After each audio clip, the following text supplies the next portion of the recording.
¿Todo bien? Todo muy bien, gracias Jessica, buenas noches a todos nuestros amigos. Muchas gracias, es un gusto poder asistir contigo a esta entrevista aquí en nuestra casa, pues la Universidad Católica donde nosotros estudiamos, nos formamos, nos conocemos hace varios años, pues y espero poderte servir esta noche. Seguro que sí. Y comencemos un poco, Gaby, para todas las personas que nos están escuchando y viendo en este momento, ¿desde qué edad se considera un adulto mayor? Ok, mira, los adultos mayores, según la definición de la Organización Mundial de la Salud, son todas aquellas personas por arriba de 60 años. Y según el Eurostat, que es lo que se dedica a las estadísticas en el sistema europeo, por arriba de 65 años. Entonces estamos hablando que entre 60 y 65 años de edad, que son los adultos mayores, que son las personas que ya presentan cierto grado de vulnerabilidad, ¿verdad? ¿A qué? A de pronto tener problemas frecuentes como padecer de memoria, cierto tipo de infecciones frecuentes, cosas que ya ocurren a medida que avanzamos en la edad. Entonces todo este tipo de personas son considerados ya adultos mayores y son personas que necesitarían asistencia con un médico especialista que maneje estas enfermedades de forma integral. En este caso, pues, asistencia geriátrica. Esto de que pierden la memoria un poquito, que pierden la concentración, ¿es cierto pues que a todos los adultos mayores va a venirle este tipo de problema? ¿Cómo lo podemos manejar en casa? Ok, mira, este tema es bastante extenso, ¿verdad? Existe mucha creencia de la gente de que porque se avanza en edad necesariamente vamos a tener problemas de memoria, ¿ya? Pero esto no es tan cierto. Existen cierto tipo de limitaciones sí que pueden ocurrir a medida que una persona envejece. Por ejemplo, a medida que se envejece hay una capacidad más disminuida, más limitada para aprender cosas nuevas, por ejemplo, ¿ya? Pero el aprendizaje pues se mantiene, ¿no? Tal vez es un poco más lento, que es lo que puede ocurrir en etapas más tempranas, ¿ya? Sin embargo, la pérdida de memoria como tal no es algo que caracterice al aspecto normal, a la fisiología del adulto mayor. Siempre que nosotros detectemos este tipo de problemas, ya estamos hablando de algo patológico. O sea, entonces, que ya existe alguna otra causa que le esté produciendo la alteración de memoria. Nosotros tenemos que buscar, tratar de ver qué es lo que está ocurriendo con esta persona que lo está condicionando a tener este tipo de problemas. ¿Y qué tan beneficioso puede ser a que los adultos mayores, escuchamos muchas veces que pongámoslo en clase de ajedrez, en clases de pintura, o que se ponga a estudiar algo en especial? ¿Es factible realizarlo en el adulto mayor? Claro, este tipo de cosas sí ayudan. Para hablar bien, para dejarlo ya descrito este tema, ¿verdad? Nos referimos a estas pérdidas de memoria como deterioro cognitivo. Ese es el tema, el nombre pues que le vamos a dar a esto. ¿Qué significa deterioro cognitivo? Toda esta pérdida involuntaria de memoria que empiezan a tener las personas, pero siempre ligado a algún problema patológico, que si bien es cierto es frecuente, es más frecuente a medida que aumenta la edad que en gente más joven, ya, pero no es algo normal. Entonces, este deterioro cognitivo tiene diferentes causas. Dentro de sus causas más frecuentes están los problemas neurodegenerativos. Y dentro de estos problemas neurodegenerativos, la enfermedad de Alzheimer pues va a ser una de las cosas más frecuentes. Yo creo que es una de las enfermedades que más se temen, ¿no? De que el adulto mayor o los hijos teman pues que sus papás terminen con un Alzheimer, que como lo mencionas, pero esto ya es un problema patológico, o sea, es algo ya que debe de ser tratado inclusive de una manera diferente. Y ahora, hablando de este problema de Alzheimer, si nosotros detectamos que un paciente tiene datos de deterioro cognitivo, tenemos dos tipos de tratamientos, dos formas de poder ayudar a ese paciente. Uno es el tratamiento con medidas tipo lo que me estabas comentando, pues no, tratamiento dirigido a que este individuo incentive su memoria. Por ejemplo, armar rompecabezas, por ejemplo, jugar al cubo, crucigramas, sudokus, son cosas que nosotros podemos utilizar para favorecer que este individuo mantenga su memoria activa.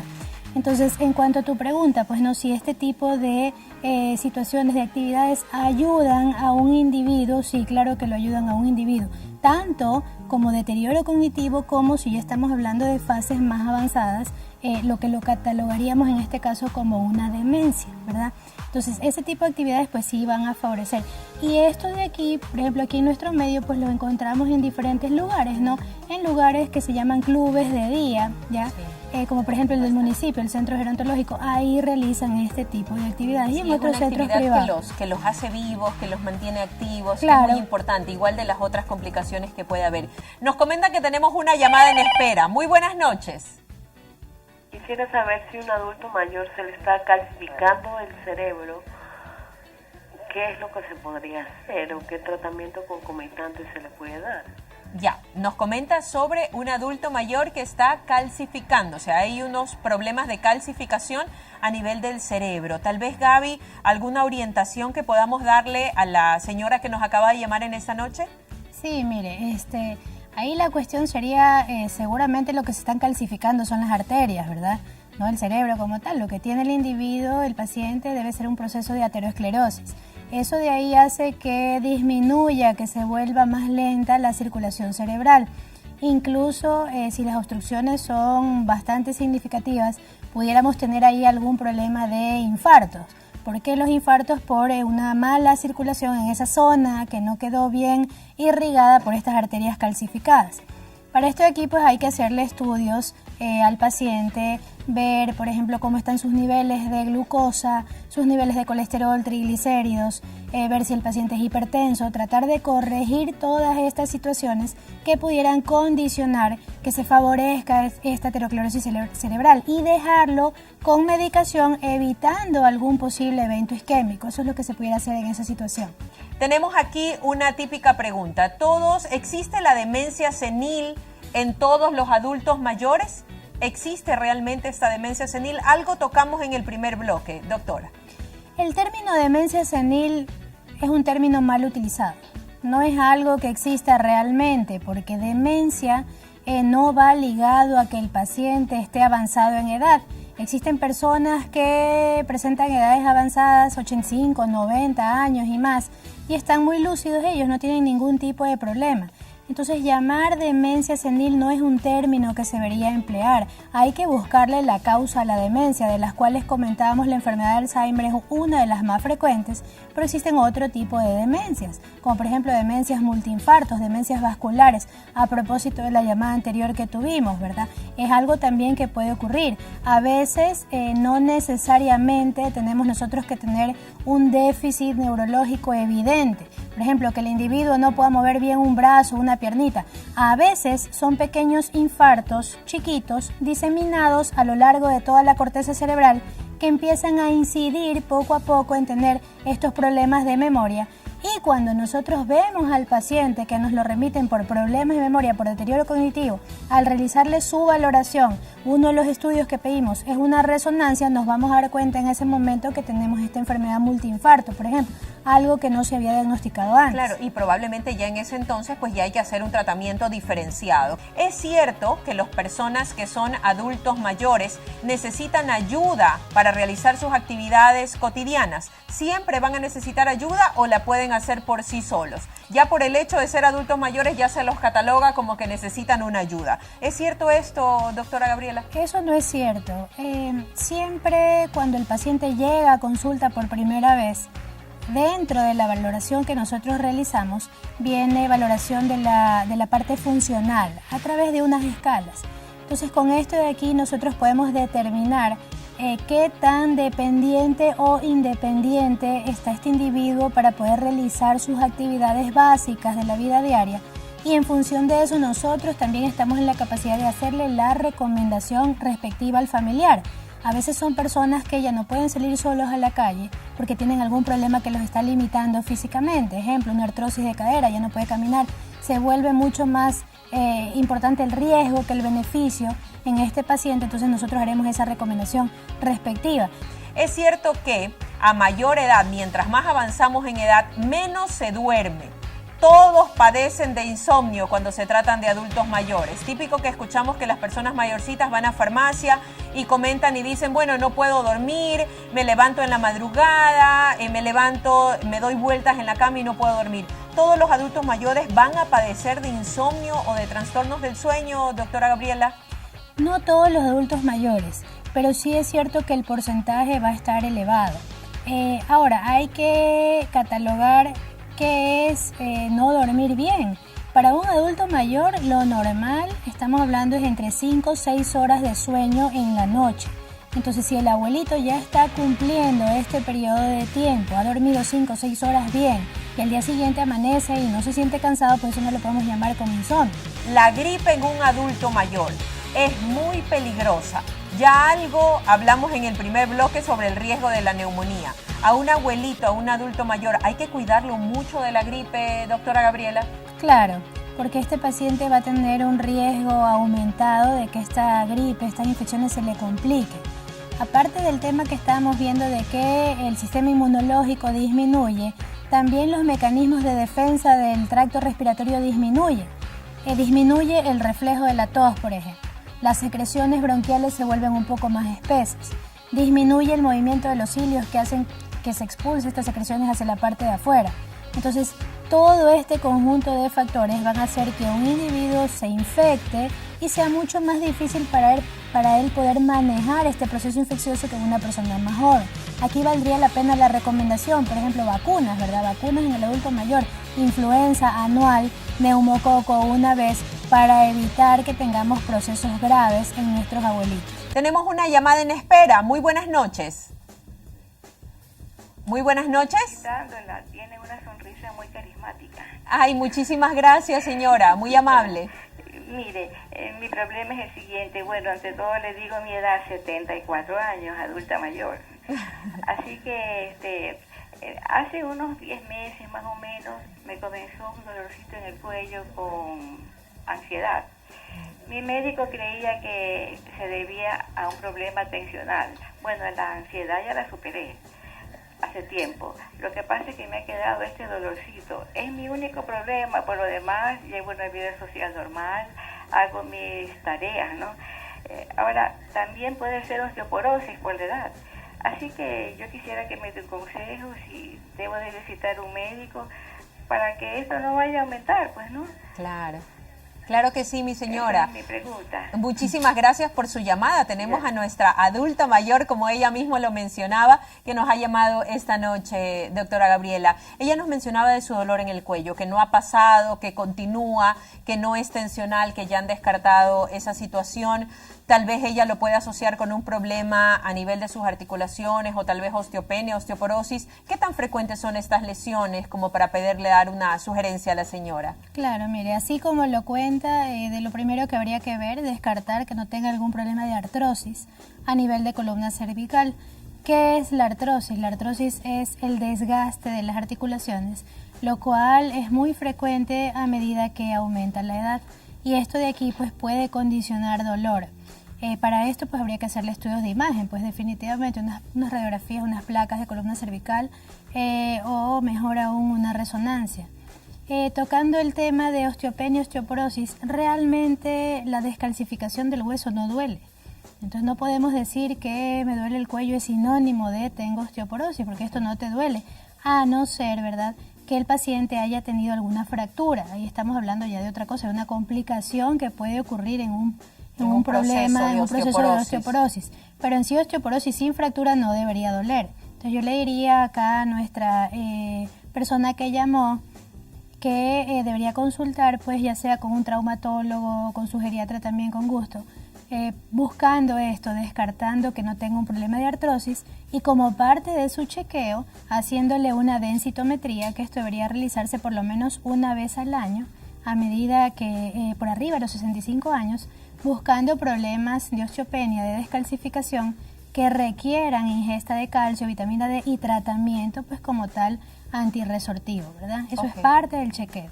Ok, mi señora, esperamos le hayamos podido ayudar con estas recomendaciones. Una densitometría por arriba de los 65 años de edad, por lo menos una vez cada año, ¿verdad? Cada año. Una vez cada año es importante. Y por otro lado, pues descartar mediante imágenes con radiografías, con resonancias, de ver pues un caso de artrosis que puede ser también la causa de su dolor. En el video doctora Gabriela, estábamos viendo sobre algo que ocurre en los pacientes que pasan acostado mucho tiempo, sentado mucho tiempo por alguna inmovilidad en su cuerpo. Y hablamos de las escaras. ¿Podríamos explicar un poquito a nuestros amigos televidentes qué son las escaras?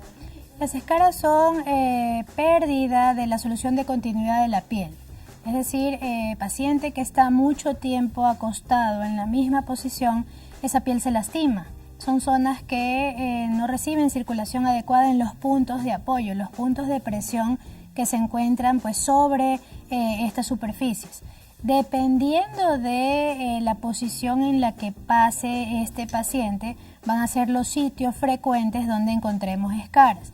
Por ejemplo, y lo más frecuente, pues no un individuo que está acostado hacia arriba, donde se van a formar frecuentemente las escaras, en región sacra, por ejemplo, y vamos a encontrar escaras en los talones también, en los codos también.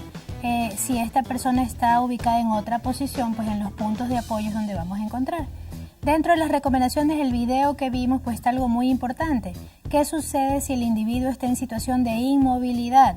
Por alguna condición previa que tenga, él ya no es capaz de movilizarse por él mismo y lo tenemos acostadito ahí en cama, en la casa, con cuidados en casa. Entonces va a ser muy importante pues el cambio de posición. El cambio de posición debería ser cada 2 horas. Ponerlo para un lado, después de 2 horas ponerlo para otro lado para evitar esta formación de escaras. Las escaras. Y las también, escaras, el riesgo, me imagino, son los procesos infecciosos que van a tener se infectan. Y otro punto ahí es, hay colchones, por ejemplo, colchones anti-escaras, que son colchones que se inflan, y ahora está fácil porque solamente se conectan y se infla solito, ¿no? Ya no hay que hacer mucho esfuerzo. ¿Y esto para qué sirve? Va alternando los sitios de presión, se infla primero una hilera mientras la otra se desinfla y luego al revés. Entonces se alternan los puntos de presión que tiene este individuo y de esa forma se evita. Es como cambio de posición. Es como que fuera un cambio de posición. Claro, son algunas estrategias que podríamos ver. Otra de las complicaciones que se presentan con frecuencia, que lo mencionamos en el primer bloque, eran los problemas infecciosos. Por ejemplo, los infecciosos de vías urinarias. Tenemos una persona adulta mayor, un varón adulto mayor, que tiene comúnmente problemas de infecciones de vías urinarias. ¿Qué recomendaciones podríamos darle a estos adultos mayores para evitar tener estos procesos infecciosos a repetición?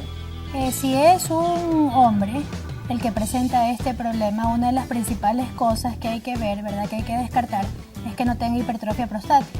La próstata grande dificulta, obstruye la salida normal de la orina. Entonces, ¿qué sucede? Que una vez que el individuo orina, ¿verdad?, queda un residuo postmiccional dentro de vejiga, y esto de aquí es lo que lo vuelve propenso a infectarse.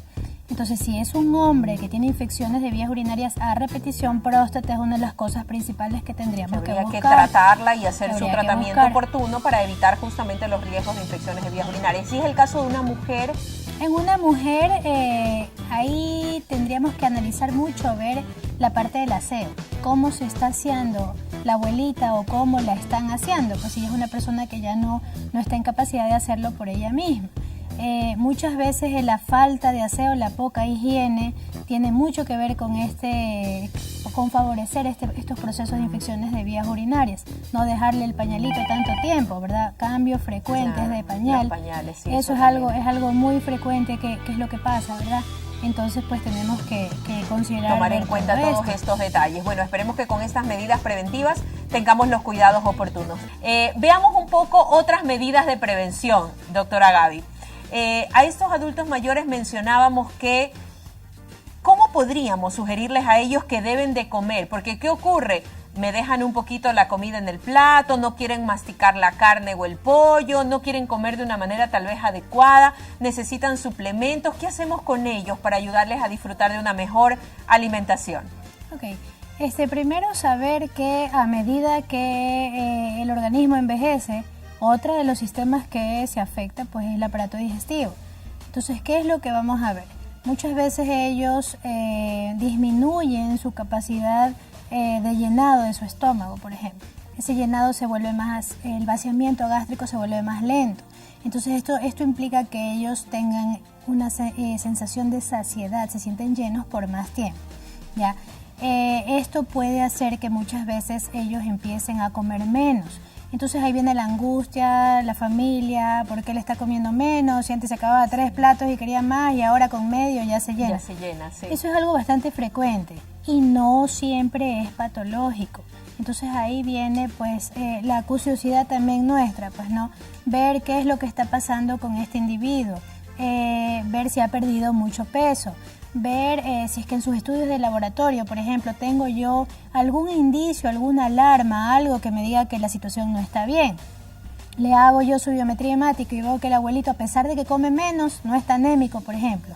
Le hago yo por laboratorio su albúmina, que son las proteínas, y veo yo que a pesar que come menos, pues estos niveles están normales. Entonces esos son parámetros, no ha perdido mucho peso, de pronto 1 o 2 kilos no más. Ya, son parámetros que me están diciendo a mí que ese abuelito no está mal, a pesar de me que puedo quedar un poco más tranquila. A pesar de que su ingesta no ha disminuido, ya. A diferencia de, si yo veo el otro abuelito que ha perdido 6 kilos en 2 meses, tiene todos los parámetros alterados, eso ya es otro tipo de situación que amerita un estudio mayor.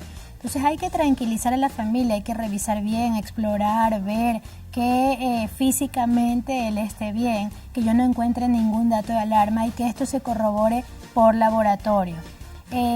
A medida también que avanzamos en edad, cosas frecuentes que pasan, no solamente en el tubo digestivo, sino en otros órganos que intervienen a la hora de la alimentación. ¿Qué sucede, por ejemplo, a nivel del aparato olfatorio? Disminuyen las neuronas que se encuentran localizadas, que tienen que ver con el sentido gusto, de olfacción, del olfato, el sentido del gusto. Entonces él ya no huele bien, no percibe pues bien el aroma de los alimentos, y eso de ahí pues algo fundamental a la hora de comer. Ya no le llama la atención, tú hueles algo rico, comer. Quieres comer, eso te estimula, pero pues si no hueles bien, de pronto pierden papilas gustativas, no les sabe bien. A veces vemos a los abuelitos que requieren, ellos le ponen más sal, le ponen más azúcar a las comidas porque no perciben bien el sabor. Entonces eso, sumado a los cambios que vemos en el aparato gastrointestinal, va a hacer que la ingesta del abuelito disminuya. Claro. Entonces por ese lado pues hay que entender, si nosotros conocemos qué es lo que está pasando, ¿verdad? Vamos a entender por qué tenemos estas respuestas en nuestro adulto mayor, y pues a veces no es algo tan alarmante, ¿verdad? Ahora, si es que ya vemos que pierde mucho peso y todos los parámetros pues definitivamente están alterados, ameritará ya en ese caso un estudio más minucioso, ver qué es lo que está ocurriendo. O darle una nutrición ya especializada si amerita el caso, o tratar, si así lo merece, tratar, ¿no?, de ya complementarle con algo, ¿verdad? Con algunos otros nutrientes especiales. Bueno, hay algunos preparados que se pueden realizar, realmente ya depende mucho de la situación de cada uno de los pacientes adultos mayores. Veíamos también dentro del video, en el bloque anterior, que no quisiera dejarlo pasar, tips en este bloque final. Recordatorios como, por ejemplo, tratar de mantener los pisos donde no hayan cables, donde no haya cosas que se puedan tropezar. Si viven en casa niños, los nietos de los abuelitos, tratar de no dejar los juguetes botados porque ellos pueden pisar mal y pueden caerse y pues tener procesos de fractura, como lo comentábamos hace un rato la doctora, los riesgos de osteoporosis o de osteopenia que tengan los pacientes adultos mayores. Otra de las cosas que como recomendación también estábamos conversando mientras estábamos en la propaganda era de prender una luz por la noche para que el adulto mayor, pues cuando la noche se levante para ir al baño, pueda ver el camino, no esté a oscuras y tenga menos riesgos de caídas, menos riesgos de tropiezo, que es algo que pueden ocurrir. Tal vez alguna otra recomendación, Gaby, que se nos está pasando y que es importante recordarle como prevención a nuestros pacientes adultos mayores. Sí, otro tema bastante frecuente, por ejemplo, el uso de lentes bifocales. Okay. Ya, ¿qué sucede con este uso de lentes bifocales? El abuelito se los pone y se los dejó puestos ahí. Entonces va bajando la escalera. Y cuando bajó la escalera, pues vio por el lado que no tenía que ver y se cae. Es una de las causas frecuentes de caídas en los adultos mayores. Entonces aquí como recomendación importante está el utilizar lentes por separado, ¿verdad? Si es que tiene miopía y necesita lentes para ver de lejos, pues usarlos. En el momento que va a leer, cambiarse de lentes, ¿verdad? Y usarlos solamente en ese momento, porque está relacionado el uso de este tipo de lentes bifocales con caídas, por ejemplo. Y son cosas pues realmente tan sencillas, tan fáciles de prevenir, que pudieran sonar hasta tan lógicas, ¿verdad? Pero que nunca nadie nos la dice. Entonces ese tipo de cositas pues son muy importantes. En el baño es uno de los sitios más frecuentes de caídas. Sí. Uno de los sitios más frecuentes de caídas. Entonces en el baño hacer ciertas adecuaciones, poner por ejemplo alfombritas antiderrapantes ahí en el baño, poner pues las barandas para que el abuelito se pueda sujetar y no vaya a la cárcel. Y si definitivamente pues vemos que él requiere ayuda, pues que sea asistido por alguna persona que lo acompañe y lo ayude mientras esté en el baño para evitar este tipo de eventos, porque son de los sitios más frecuentes, lugares de la casa, que uno puede pensar que bueno, en la casa mi abuelito va a estar seguro, pero a veces no es así. Un beso, chao, cuídense.